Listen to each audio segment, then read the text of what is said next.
portal informativo de Fundación para la Promoción del Altruismo, institución de asistencia privada, presenta El lado humano del periodismo, un servicio de anunciación, comunicación altruista, compromiso y servicio. Hola, ¿qué tal? ¿Cómo están todos ustedes? Continuamos con el tema del agua aquí en Anunciación TV, tratando de hacerles llegar a todos ustedes y al mundo entero este tema del agua, que ahora se ha vuelto pues un motivo de discusión entre los mexicanos, es una alarma para el mundo entero, así como Bolivia tuvo que seguir adelante con su lucha hasta lograr la justicia social y el derecho humano al agua, pues México ahora enfrenta una situación semejante, amenazada por refresqueras, por mineras y por otras empresas de corporativos transnacionales que buscan hacer su producción, su mayor producción en México, usando el agua, que es un derecho humano, usándolo como un producto para el negocio. Estamos preocupados porque pareciera que México vive bajo amenaza de desplazar comunidades enteras, poblaciones enteras por falta de agua, dado el tratamiento y la gestión del agua que se pretende hacer. Está con nosotros Alfredo Méndez, representante de la Red de Acción por el Agua México. ¿Cómo estás, Alfredo? Buenos días.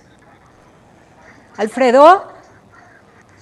Bueno, mientras... Gracias, muy buenos días. Un gusto estar con ustedes. Gracias, Alfredo. Muy buenos días. Gracias, buenos días. Alfredo, platícanos qué hace la Red de Acción por el Agua, cuando se integró aquí en México. Creo que no me escucha bien. La Red de Acción por el Agua Dulce es una instancia... Sí, ¿sabes qué, Alfredo? Estamos transmitiendo... Es una instancia internacional. Sí.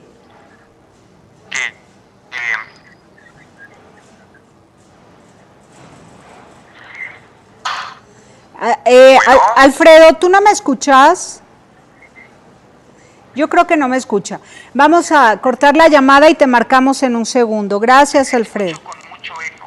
Sí. Escucho diferido. Hay que apagar tu computadora para podernos concentrar en la entrevista tú y yo. Si quieres apagar la transmisión en vivo que tienes en internet en tu computadora, podemos hacer un mejor servicio. Enseguida el programa lo vas a poder ver en YouTube. ¿Estás de acuerdo? No, ya se cortó la llamada. A ver, Jesús Arismendi, nuestro coordinador de invitados, nos resuelve este problema, mientras yo traigo, gracias al apoyo de mi equipo, pues 3 garrafoncitos de agua de 20 litros. Miren ustedes. Claro, la tele engorda 7 kilos por lo menos. Yo no sé cómo se vean de gordos estos garrafones, pero son pequeños. Y se pretende que uno viva durante todo el día, no, ¿de cuántos litros son? De 10, perdón, de 10 litros, son 30 litros acá, más 20 de una cubeta. Con esto tendría que vivir una persona. Dicen que hay que beber 2 litros de agua. Si se da como mínimo derecho al agua 50 litros, con esto hay que regar las hortalizas, a lo mejor. Las hortalizas, hay que darle de comer a nuestros animales, a las vacas, al burrito, en fin, este sería para los animales, luego este sería para bañarse, este sería para beber, ¿no? Para cocinar, y ¿para qué sería? Para limpiar la casa, para jalarle al excusado del agua. Es una cosa increíble cuando México es abundante de agua. Esta iniciativa de mínimo 50 litros es para lugares verdaderamente áridos, donde la industria pues se ha dedicado, por ejemplo, a extraer los diamantes y no a hacer pozos de agua, ni mucho menos sistema hidráulico. Esos son países de África, y entonces por eso es que se exige como mínimo garantizar 50 litros de agua por persona. Pero en países abundantes en agua como México, donde todavía tenemos lagunas y ríos a la disposición del pueblo en general, pues ya nos los quieren quitar y nos avisan con una iniciativa de ley que ya nuestro derecho va a ser el mínimo. Alfredo, ya te recuperamos. Muy bien. Bueno, Alfredo, muchísimas gracias. Nos platicabas que Red de Acción por el Agua es una red internacional. Platícanos sus orígenes, por favor. Así es. Pues mira, la iniciativa de FAN Global, por sus siglas en inglés, Freshwater Action Network, tiene que ver justamente con una iniciativa de la sociedad civil por procurar el acceso equitativo y oportuno al agua por parte de la población en todo el mundo. Entonces, esta red tiene representación en África, en América del Sur, en el sureste asiático, en Centroamérica y en México, ¿no? En México en particular, pues estamos coaligados en esta red diferentes instancias de la sociedad civil que tenemos como tema común la cuestión del agua, tanto en términos de del abastecimiento a la población, como en términos del saneamiento básico que ésta debe tener. Entonces, eso es lo que nos une y son estas acciones las que nos permiten confluir como red ciudadana. Esta red a nivel internacional nace en países extremadamente pobres, extremadamente sometidos bajo el yugo del neoliberalismo, donde las poblaciones están privadas del agua. Platícanos la historia, ¿dónde nació la Red Internacional de Acción por el Agua? Pues mira, ha sido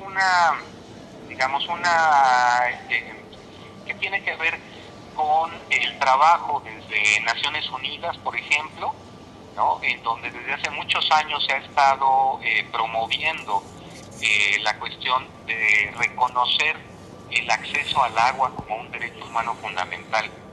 Entonces, es a partir del trabajo en estas instancias globales que se permitió, se dieron las condiciones, por un lado, para vivir a todos continentes, pero también en su momento para acceder.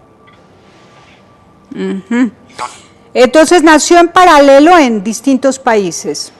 Así es. Bueno, en México, ¿cuándo comenzaron a trabajar? En México tenemos más de 10 años trabajando y sobre todo tratando de tener incidencia en la política pública, ¿no? Es algo que a nosotros nos preocupa mucho. Es decir, buena parte de los esfuerzos que hemos, encabezado o en los que hemos participado los miembros de FAN México, tiene que ver con el tratar de incidir en la política pública en relación con el acceso al agua y al saneamiento básico. Y dime, ¿qué han logrado en 10 años o cuáles son las situaciones que les han movido a intervenir de manera que se corrijan políticas públicas en México en estos últimos 10 años? Porque duele mucho ver que hay gente trabajando en esta Red de Acción por el Agua México desde hace 10 años y que en 10 años pues lo que se da como resultado es una iniciativa de gobierno en Cámara de Diputados para aprobar una ley contra todo derecho humano, una ley que ve el agua como una materia prima, como un producto para la comercialización, para el negocio y de ninguna manera ni el saneamiento ni el derecho humano al agua están debidamente contemplados.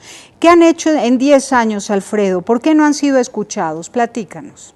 Pues mira, obviamente esto es una cuestión muy compleja y paradójicamente se han tenido alcances más importantes a nivel internacional, porque justamente el hecho de que en el 2010 la ONU reconociera en su Carta de Derechos Fundamentales el acceso al agua y al saneamiento básico como un derecho humano, pues ha sido uno de los grandes logros, no quiero decir que de los miembros de FAN, ¿no? O sea, solamente, sino de la comunidad internacional en general que ha estado preocupada con el tema. 2 años más tarde, en 2012, fue como un momento importante en México, porque se hace lo propio al modificar el artículo 4 de nuestra Constitución y reconocer el acceso al agua como un derecho humano. Entonces, han sido estos como los espacios de mayor incidencia que se han tenido pero que ha sido muy difícil posteriormente tratar de que esto baje a la política cotidiana, a la política pública cotidiana.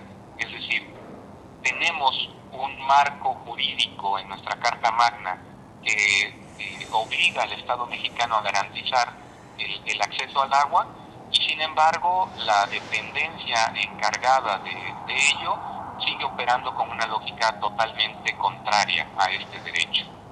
Entonces esa es la gran paradoja, y por eso buena parte del trabajo que hacemos los miembros de esta red justamente es informar y tratar de generar una conciencia ciudadana que nos lleve a movilizarnos y a exigir el cumplimiento de este derecho.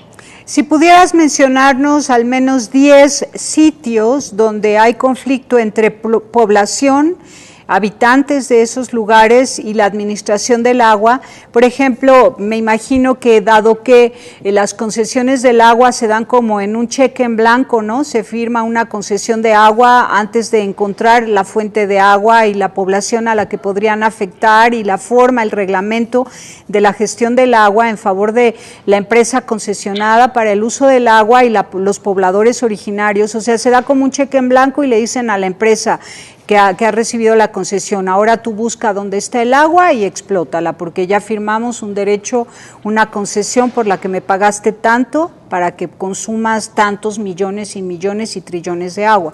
Entonces, estos cheques en blanco en la gestión del agua, a ciegas que se van dando a lo largo del tiempo. Cuéntanos 10 casos donde ustedes hayan tenido que focalizar su atención y hacer denuncia. Te lo pido mientras lo piensas después de este corte. Volvemos contigo, tú no te vayas, regresamos.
Continuamos en Anunciación TV con Alfredo Méndez, representante de la Red de Acción por el Agua México.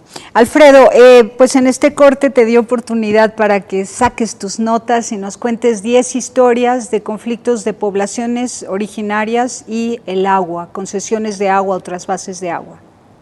O contaminaciones de agua, también contaminaciones de agua. Sí. Pues mira, los conflictos entre la población y las decisiones de gobierno tienen que ver con motivos diversos. Trataré de ejemplificar con algunos. Mira, tenemos el caso muy emblemático de Cuatro Ciénegas en Coahuila, que es un sitio, un ecosistema fósil, ¿no? Es considerado por la comunidad científica un ecosistema muy raro, único en el mundo, que se considera similar a como fueron las condiciones en donde surge la vida por primera vez en la Tierra. Estamos hablando de una cosa excepcional y que debería estar siendo protegida a toda costa, y que se encuentra en un grave peligro porque en esta zona existen empresas cerveceras y refresqueras y lecheras que se abastecen justamente de estas ciénegas, ¿no? Sí. Entonces el nivel del agua ha disminuido de manera drástica, ¿no? A pesar de que existe un decreto como área natural protegida. Sí. Otro caso que está sonando mucho actualmente en los medios de comunicación es el caso del acueducto Monterrey 6, a través del cual se pretende llevar agua del río Pánuco a la ciudad de Monterrey en un trasvase gigantesco, con un costo anunciado de 47,000 millones de pesos, que significa algo así como 7 veces más lo que originalmente se había presupuestado, y que está significando para el estado de Nuevo León y la población neolonesa un endeudamiento pues de por vida para poder pagar esta obra. Sí. En Guerrero, de donde yo soy originario, tenemos también algunos casos emblemáticos. Tenemos el proyecto de construir la presa La Parota en las inmediaciones de Acapulco, en donde de realizarse implicaría la inundación de numerosas comunidades campesinas y pues prácticamente digamos obligar a la evacuación. Sí. ¿No? En una presa que está programada para producir electricidad, ¿no? Y que en Guerrero nos dicen que es necesario para nuestro desarrollo, cuando en Guerrero producimos más electricidad de la que consumimos, ¿no? Claro. Tenemos el caso también muy sonado del conflicto por el agua entre la tribu yaqui y el gobierno, ¿no? Que ha llevado al encarcelamiento de uno de los líderes importantes de los yaquis, Mario Luna. Y de Fernando Jiménez. Y de Fernando, claro, ¿no? Sí. Y que la razón de fondo es la defensa del territorio y del agua de los yaquis, ¿no? Sí. Tenemos en Puebla, por ejemplo, un conflicto muy severo porque se privatizó el servicio de abasto a la población, y esto significó el encarecimiento del servicio hasta en un 400%. Entonces la gente está resintiendo mucho el que se haya privatizado. Recientemente tuvimos el caso de la contaminación minera en Sonora, ¿no? Del Grupo México, que se intentó minimizar y que había declaraciones de que no pasaba nada, y que después, gracias a la denuncia ciudadana, se supo que el daño ecológico que se ocasionó en esa zona fue impresionante. Sí, porque además minimizaron el daño haciendo ver que 5 personas se habían enfermado o 14 personas tenían ligeros daños en la piel, y con eso disimularon el daño tremendo ecológico a toda la zona y por supuesto a la dinámica de vida de todos los pobladores. Claro, y lo grave es que quienes intentaron minimizar esto son las autoridades que por ministerio de ley son las encargadas de salvaguardar la salud ambiental. Así es. ¿No? Entonces, los ciudadanos, ¿en quién podemos confiar si las propias autoridades nos mienten en ese sentido, ¿no? Así es. Mira, acá en Guerrero yo quisiera hablarte de un par de casos más. Sí. Con la predominancia que hemos tenido por décadas como zona turística, tenemos el caso de Taxco de Alarcón, el puerto de Acapulco, por ejemplo, que tienen conflictos muy graves por el agua, porque justamente la infraestructura hotelera es beneficiada, digamos, al tener un acceso prioritario al agua. Y esto significa un racionamiento muy fuerte para la población originaria del lugar. Es decir, en aras de mantener el turismo como fuente de ingresos, se sacrifica a la población en su acceso al agua. Y esto ocurre en todo el país, en todos los destinos turísticos. Sí, ¿no? sí, acaban de tener afortunadamente, y ojalá que sea definitivo y para siempre, lo de Cabo Pulmo, donde iba a haber un desarrollo turístico enorme que iba a acaparar el agua, ¿verdad? Claro, sí, eso es típico, ¿no? Sí. Tenemos también, digamos, en los vértices, en el territorio donde confluye Estado de México, Michoacán y Guerrero, que se conoce como la Tierra Caliente, uno de los más importantes abastos de agua para el Distrito Federal, que es el sistema Cuchamala. Sí. A través de este sistema, que es un gran trasvase de agua, se surte a la población del DF. Sin embargo, prácticamente a través de las 3 etapas que ya están en operación, ha terminado por secarse el río Cuchamala y ahora se está proyectando una 4ª etapa. Entonces también el sacrificio que esto significa para la población local en términos de no solamente del abasto doméstico, sino de los daños que tienen a la agricultura, a la ganadería, pues son muy importantes, ¿no? Y esto tiene que ver de nuevo con decisiones verticales tomadas desde el centro sin considerar el efecto en la población local. Así es. Ahora, ¿qué me dices del sureste? ¿Qué va a pasar ahora que están intentando hacer hidroeléctricas en Veracruz, en Tabasco, en Campeche, y todo este tema del fracking?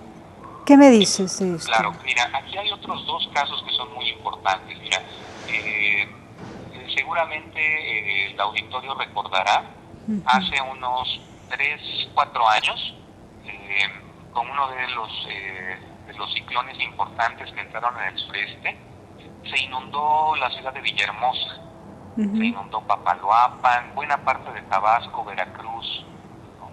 Y el fenómeno, después se supo, tuvo que ver en buena medida con un mal manejo de las presas hidroeléctricas de la zona. Qué importante que lo digas. Sí, es decir, el no desfogar a tiempo las presas, a pesar de que se sabía que venían fenómenos meteorológicos de esa magnitud, fueron los causantes del desastre en la sociedad civil. Es decir, se priorizó el seguir produciendo electricidad en lugar de desfogar a tiempo las presas. Qué importante. Eso nos ocurrió en Guerrero hace 2 años, cuando coincidieron la tormenta tropical Manuel y la tormenta Ingrid, y que prácticamente el 40% de Guerrero terminó declarado como zona de desastre natural. Así es. También hubo poblaciones que fueron sepultadas por completo por los aludes de tierra y lodo, justo cuando estuvo a punto de romperse la cortina de una presa hidroeléctrica. Claro, entonces, claro. Esto tiene que ver con un mal manejo que hace la Conagua de estos espacios, ¿no? Y bueno, el tema del fracking es una cosa realmente espeluznante, ¿no? De lo que estamos hablando es de usar millones y millones de litros de agua por día, a los cuales se les adiciona una combinación particular de sustancias tóxicas que se usan para liberar el gas de lutitas que se encuentra en el subsuelo, ¿no? Se sabe que esta combinación de sustancias es altamente peligrosa, que no hay una tecnología ni mecanismos para su posterior limpieza, y por lo tanto consideramos que ese es un uso que bajo ninguna circunstancia debería estar permitido, y que sin embargo en los hechos ha empezado a ocurrir ya en en la zona norte del país, sobre todo en Coahuila y parte de Nuevo León, de Veracruz. ¡Qué barbaridad! Y dime, como red, ¿qué van a hacer para impedir que se autorice esta iniciativa de aguas que metió el gobierno a la Cámara de Diputados, que se tome en cuenta la iniciativa ciudadana que están promoviendo organizaciones de la sociedad civil, donde supongo que ustedes también han participado, ¿cierto? Sí, por supuesto. Mira, como Red de Acción por el Agua, hemos participado en una coalición mucho más grande que se agrupó en torno a la iniciativa ciudadana Agua para Todos, Agua para la Vida. Esta iniciativa la estuvimos trabajando casi 3 años en un proceso inédito. Esto lo quiero resaltar. O sea, nunca en la historia del país se ha generado una iniciativa de ley a través de un proceso tan largo y tan participativo, con representación de todo el país, y que fue una iniciativa totalmente de ciudadanos, ¿no? De comunidades campesinas e indígenas, organizaciones de la sociedad civil, instituciones académicas, universidades, centros de investigación, etcétera. Y que cuando tuvimos terminada nuestra propuesta, pues lo que hicimos para poderla hacer llegar al Congreso de la Unión fue acercarnos con diputados y senadores, y afortunadamente encontramos eco en algunos de ellos, de tal manera que hubo un conjunto de 26 diputados federales y 22 senadores de la República que aceptaron firmar la iniciativa y presentarla, aceptando 2 condiciones que les pedimos los miembros de esta coalición. La primera condición fue que no se iba a presentar a nombre de ninguna bancada partidista, y segunda, que la iniciativa iba a ser presentada al cual los ciudadanos habíamos elaborado el documento, es decir, que entrara a la discusión de comisiones tal cual nosotros la habíamos redactado. Entonces, creemos que esto es sentar un precedente importante. ¿Te refieres a la iniciativa ciudadana, a esta por la que estamos firmando a través de la página de Abbas? Exacto, esa es. Entonces, esta iniciativa pues sería la primera vez que entra una iniciativa en estos términos, ¿no? Y nos parece muy importante porque finalmente estos diputados federales y senadores que aceptaron plantearla, hacerla propia, pues están asumiendo un nuevo papel como legisladores federales, ¿no? O sea, no solamente en su capacidad ellos de proponer, sino justamente de usar ese fuero que tienen para dar voz a los ciudadanos. Ahora dime, para dar voz a los ciudadanos, para que si se aprueba esa iniciativa ciudadana, que nos parece la propuesta más completa que existe en favor del derecho humano al agua, el saneamiento de aguas, la gestión justa del agua, con la participación de los consejos de cuenca, ¿qué dice específicamente sobre los consejos de cuenca para que realmente el ciudadano tenga derecho a someter a las autoridades al cumplimiento de la ley, de manera que se cumpla el derecho humano al agua, que no haya trasvases al garete, concesiones al garete de manera indiscriminada, que no haya mal aprovechamiento ni contaminación de las fuentes de agua? O sea, el ciudadano, el que vive en los pueblos, sabe cuánto necesita el agua para la agricultura, para el uso doméstico, para la crianza de animales, y él es el que tiene pues la obligación de exigir a las empresas y a los gobiernos que se aquieten, ese ímpetu comercializador del agua para garantizar el derecho humano al agua. Ahora explícame muy bien cómo serían estos consejos de cuenca y cómo se garantizaría que tienen autoridad para que se decida sobre el agua en cada municipio, en cada pueblito, en cada lugar. Claro, mira, la idea básica es la Constitución Política de los Estados Unidos Mexicanos, en el artículo 39, establece que la soberanía reside en el pueblo, ¿no? Y que es el pueblo el que tiene la facultad y las atribuciones para decidir sobre los asuntos públicos. Entonces, inspirados en este precepto constitucional, Lo que nosotros estamos planteando en la iniciativa ciudadana es que en todas las instancias en donde haya que tomar decisiones de qué se hace con el recurso hídrico, seamos los propios ciudadanos quienes participemos en esa toma de decisiones. Es decir, con el marco jurídico vigente en este momento, existen consejos de cuenca, comités de microcuenca, pero tienen una limitante, y es que son instancias meramente consultivas. Es decir, a partir de que se puso de moda la idea de la participación ciudadana, prácticamente todas las dependencias del gobierno federal instalaron consejos consultivos, ¿no?, en los cuales hay mayor o menor representación, pero tienen solamente esa figura, son consultivos. Sí. Entonces, se les reúne, opinan, deliberan, etcétera, pero al final lo que puedan decir estos consejos no es vinculante, no es obligatorio para la dependencia en cuestión de considerar esas deliberaciones. Así Entonces, es. por eso nosotros lo que estamos proponiendo es un cambio de fondo y decir, no se debe tratar de instancias consultivas, sino de instancias que la propia ley reconozca con capacidad para la toma de decisiones. Entonces, lo que proponemos son consejos en donde la mitad de la representación sean ciudadanos. Y aquí hacemos una siguiente distinción con los actuales consejos de cuenca. Nosotros estamos proponiendo que deben ser ciudadanos los que estén representados en estas instancias, y no como en la actualidad, que son usuarios del agua. Es decir, en la actualidad, si en una cuenca hay uso agrícola, debe haber un representante, digamos, de ese uso.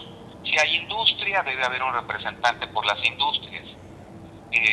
Pero a eso nosotros le vemos un problema, que es que los usuarios finalmente van a esa instancia en representación de un grupo de interés. Así es. ¿No? Entonces, eso consideramos que no es lo correcto, que debemos darle la vuelta y que finalmente sea la población la que, teniendo un lineamiento, una serie de lineamientos generales de cuáles son los usos prioritarios del agua, que también ya hay una propuesta en nuestra iniciativa ciudadana de ley, a partir de ahí, esos serían los criterios para definir qué se hace con el agua en cada una de las instancias donde haya que tomar decisiones, desde una pequeña localidad hasta cualquiera de las grandes cuencas del país.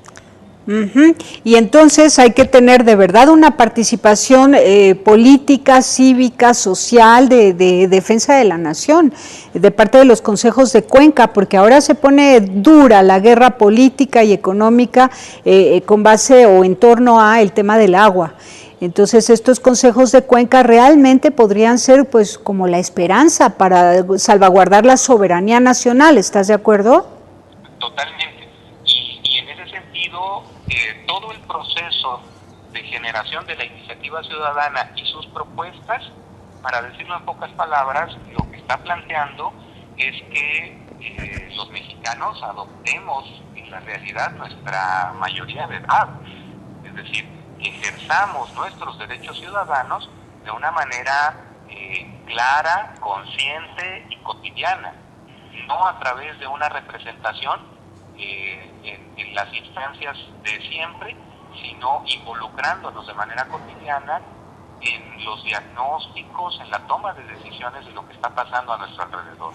Así es, que sepamos que los que vivimos en ciudad estamos muy probablemente despojando del agua a las comunidades rurales, comunidades originarias, pueblos indígenas que tienen una gran riqueza cultural y que no podemos hacer que México quede privado de estos espacios humanos donde se genera mucha riqueza espiritual, social, familiar, o sea, todo lo que ellos nos dan como grupos étnicos originarios, es algo que nos sigue siempre confrontando con el verdadero valor de la vida, con el valor del matrimonio, la familia, la fe en Dios, el trato respetuoso con la naturaleza, y si estos pobladores los perdemos o ellos se rinden al sistema económico neoliberal, pues entonces perdemos mucho de lo que México podía seguir dando al mundo, que es su cultura. Pero bueno, ojalá que lo vayamos logrando, y te agradezco enormemente. ¿Algo más que nos quieras advertir para que logremos defender juntos el agua y la soberanía nacional? Pues sí, mira, yo quisiera enfatizar esto para todo el auditorio que nos escucha. Cuando hablamos del agua, en realidad nunca estamos hablando solo del agua. Cuando decimos esta palabra aparentemente tan simple, en realidad estamos hablando de salud, en realidad estamos hablando de alimentación, en realidad estamos hablando de espiritualidad, estamos hablando de transporte, de recreo, estamos hablando de muchas cosas, porque el agua cruza todos los aspectos de la vida humana. Entonces, si esto lo pudiéramos tener claro, lo pudiéramos hacer consciente todos los ciudadanos del país, me parece que debemos tener la conciencia de que la coyuntura que vivimos es fundamental. De todas las reformas estructurales que se han promovido en los últimos años, esta es la madre de todas las reformas. Esta es la mayor. Esta nos afecta a todos diariamente, en todos los aspectos de nuestra vida. O sea, no podemos dejar pasar esta iniciativa del gobierno por privatizar el agua, por ponderar los intereses de las empresas, porque lo vamos a lamentar muchísimo. Muchísimo. La invitación al auditorio es a que hagamos propia la lucha, porque si no, de verdad, vamos a pagar consecuencias muy drásticas. Así es. En México estamos enfrentando ya una crisis del agua. Hemos pasado de una situación, digamos, de relativa abundancia en el recurso a una disponibilidad media. Es decir, nuestra disponibilidad de agua cada vez es menor. Y si además en las prioridades los ciudadanos quedamos al último, realmente la situación que se avecina es muy grave.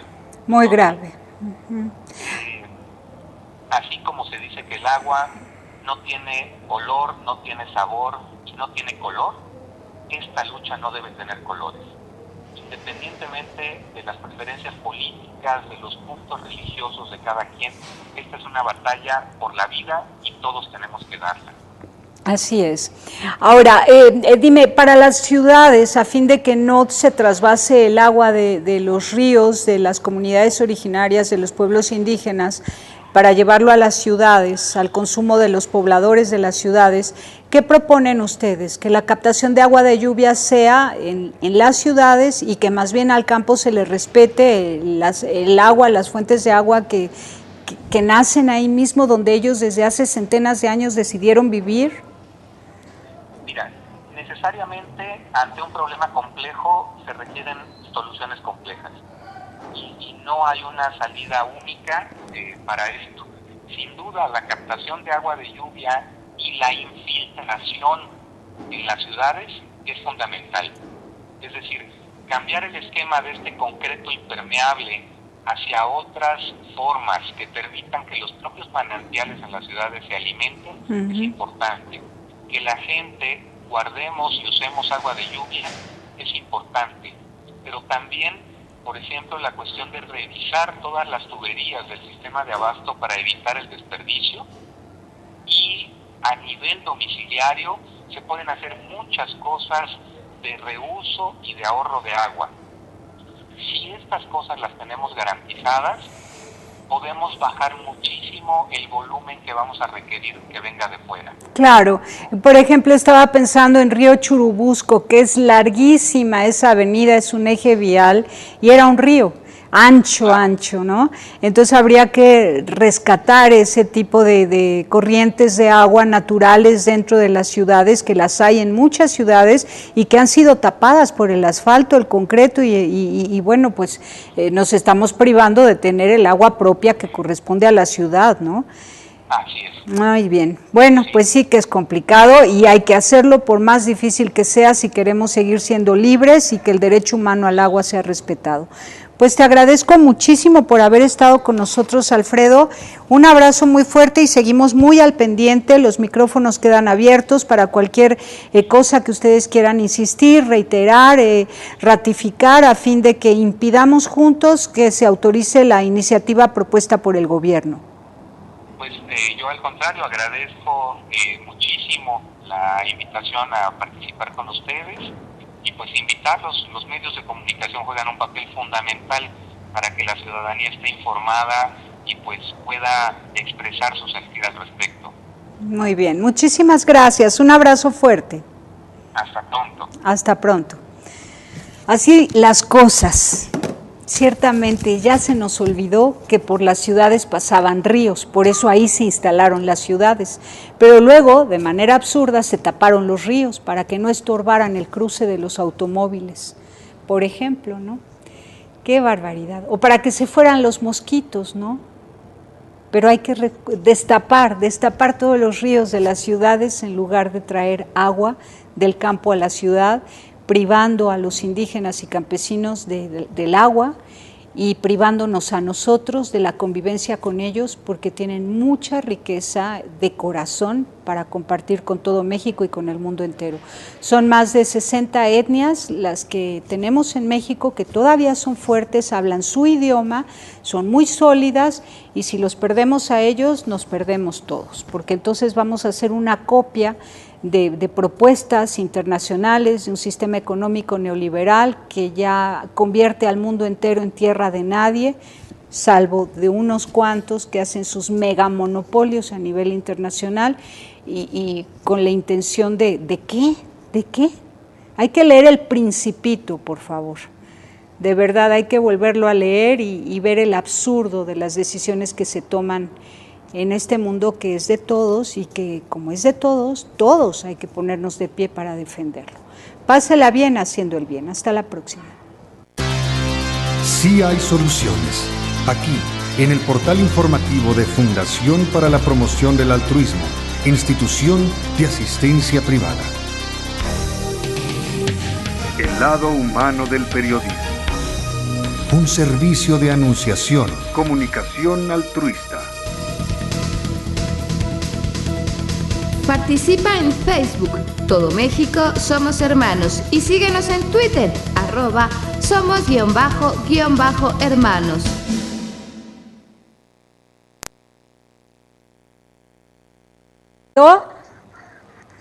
Bueno, mientras... Gracias, un gusto estar con ustedes. Gracias, Alfredo. Muy buenos días. Gracias, buenos días. Alfredo, platícanos qué hace la Red de Acción por el Agua, cuando se integró aquí en México. Creo que no me escucha bien. La Red de Acción por el Agua Dulce es una instancia... Sí, ¿sabes qué, Alfredo? Estamos transmitiendo... Es una instancia internacional. Sí. Que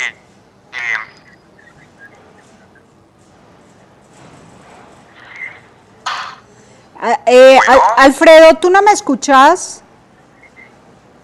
Yo creo que no me escucha. Vamos a cortar la llamada y te marcamos en un segundo. Gracias, Alfredo. con mucho eco. Sí. Escucho diferido. Hay que apagar tu computadora para podernos concentrar en la entrevista tú y yo. Si quieres apagar la transmisión en vivo que tienes en internet en tu computadora, podemos hacer un mejor servicio. Enseguida el programa lo vas a poder ver en YouTube. ¿Estás de acuerdo? No, ya se cortó la llamada. A ver, Jesús Arismendi, nuestro coordinador de invitados, nos resuelve este problema, mientras yo traigo, gracias al apoyo de mi equipo, pues 3 garrafoncitos. Portal informativo de Fundación para la Promoción del Altruismo, Institución de Asistencia Privada, presenta El lado humano del periodismo. un servicio de anunciación, comunicación altruista, compromiso y servicio. Hola, ¿qué tal? ¿Cómo están todos ustedes? Continuamos con el tema del agua aquí en Anunciación TV, tratando de hacerles llegar a todos ustedes y al mundo entero este tema del agua, que ahora se ha vuelto pues un motivo de discusión entre los mexicanos, es una alarma para el mundo entero, así como Bolivia tuvo que seguir adelante con su lucha hasta lograr la justicia social y el derecho humano al agua, pues México ahora enfrenta una situación semejante, amenazada por refresqueras, por mineras y por otras empresas de corporativos transnacionales que buscan hacer su producción, su mayor producción en México, usando el agua, que es un derecho humano, usándolo como un producto para el negocio. Estamos preocupados porque pareciera que México vive bajo amenaza de desplazar comunidades enteras, poblaciones enteras por falta de agua, dado el tratamiento y la gestión del agua que se pretende hacer. Está con nosotros Alfredo Méndez, representante de la Red de Acción por el Agua México. ¿Cómo estás, Alfredo? Buenos días. Alfredo, de agua de 20 litros, miren ustedes, claro, la tele engorda 7 kilos por lo menos, yo no sé cómo se vean de gordos estos garrafones, pero son pequeños, y se pretende que uno viva durante todo el día, no, ¿de cuántos litros son? De 10, perdón, de 10 litros, son 30 litros acá, más 20 de una cubeta. Con esto tendría que vivir una persona. Dicen que hay que beber 2 litros de agua. Si se da como mínimo derecho al agua 50 litros, con esto hay que regar las hortalizas, a lo mejor. Las hortalizas, hay que darle de comer a nuestros animales, a las vacas, al burrito, en fin, este sería para los animales, luego este sería para bañarse, este sería para beber, ¿no? Para cocinar. ¿Y para qué sería? Para limpiar la casa, para jalarle al excusado del agua. Es una cosa increíble cuando México es abundante de agua. Esta iniciativa de mínimo 50 litros es para lugares verdaderamente áridos, donde la industria pues se ha dedicado, por ejemplo, a extraer los diamantes y no a hacer pozos de agua, ni mucho menos sistema hidráulico. Esos son países de África y entonces por eso es que se exige como mínimo garantizar 50 litros de agua por persona. Pero en países abundantes en agua como México, donde todavía tenemos lagunas y ríos a la disposición del pueblo en general, pues ya nos los quieren quitar y nos avisan con una iniciativa de ley que ya nuestro derecho va a ser el mínimo. Alfredo, ya te recuperamos. Muy bien. Bueno, Alfredo, muchísimas gracias. Nos platicabas que Red de Acción por el Agua es una red internacional. Platícanos sus orígenes, por favor. Así es. Pues mira, la iniciativa de FAN Global, por sus siglas en inglés, Freshwater Action Network, tiene que ver justamente con una iniciativa de la sociedad civil por procurar el acceso equitativo y oportuno al agua por parte de la población en todo el mundo. Entonces, esta red tiene representación en África, en América del Sur, en el sureste asiático, en Centroamérica y en México, ¿no?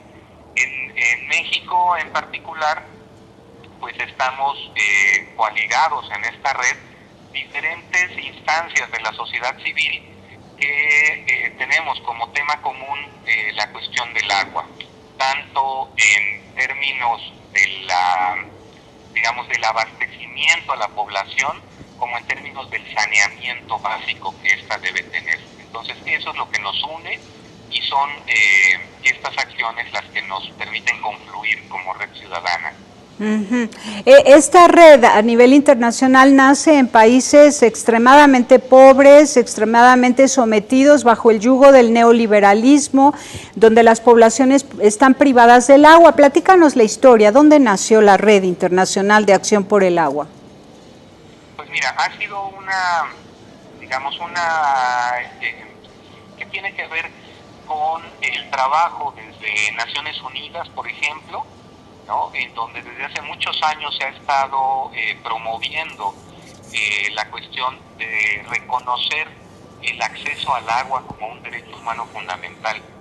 Entonces, es a partir del trabajo en estas instancias globales que se permitió, se dieron las condiciones, por un lado, para ir a continentes, pero